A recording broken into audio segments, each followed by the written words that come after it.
হঠাৎ করেই ঠান্ডার দিনে বাপ্পি সেদিন পেঁয়াজু আর ছোলা ভুনা খেতে চাইলো। কেয়ার করা অড়হর ডাল, যেটা দেশের বাইরে তুয়োর ডাল নামে পাওয়া যায়, সেটা পানিতে ধুয়ে তারপর তার সাথে আরও একটু পোলাওর চাল মিলিয়ে পানি দিয়ে আবারও ভালো করে ধুয়ে পানিতে ভিজিয়ে রাখলাম 20 থেকে 25 মিনিটের জন্য, যার মধ্যে আমি এই ক্যানের ছোলাটা ভুনা করে নেব। ততক্ষণে এই চাল ডাল ভিজতে থাকবে। যাই হোক, প্রথমে আমি কয়েকটা শুকনো মরিচ তেলে একটু টেলে তুলে নিয়ে এর মধ্যে পেঁয়াজ কুচি দিয়ে একটু ভেজে নিলাম। পাশাপাশি কিন্তু আমি আলাদা একটা পটে 2টো ডিম সেদ্ধ বসিয়ে দিয়েছি, কারণ ওই সেদ্ধ ডিমটা আমার পরবর্তীতে লাগবে। যাই হোক, পানি দিয়েছি মশলা যেন পুড়ে না যায়। আদা রসুন বাটা, লবণ আর সামান্য একটু হলুদ দিয়ে একটু কষিয়ে নিচ্ছি।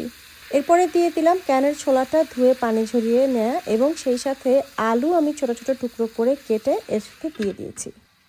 ঢাকনা দিয়ে 3-4 মিনিটের মতো একটু সেদ্ধ করে নিলাম। ছোলা যেহেতু অলরেডি সেদ্ধ করা, তাই আলুর জন্যই অপেক্ষা।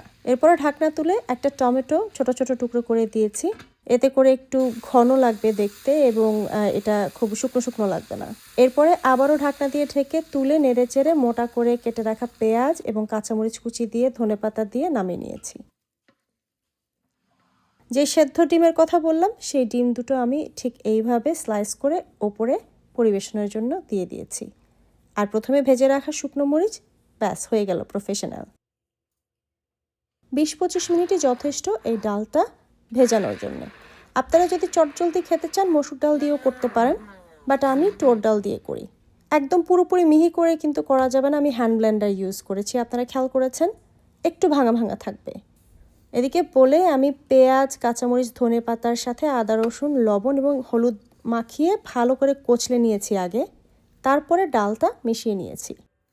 আপনারা খেয়াল করছেন ডালের যে পেস্টটা, এটা কিন্তু একটু দানা দানা মনে হচ্ছে, মানে একদম পেস্ট করা যাবে না। এরপরে যতটুকু সম্ভব একটু পাতলা পাতলা করে এইভাবে গরম গরম ডুবো তেলে ভেজে নিতে হবে, ঠিক এই রকম কালার করে।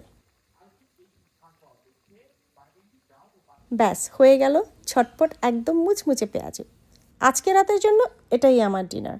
এই যে দেখছেন 3-4টা পেঁয়াজু, এবং সেই সাথে 2 চামচ ছোলা বুট, সাথে একটু শসা, আর ওপরে দিয়ে দিব সামান্য একটু বিট লবণ।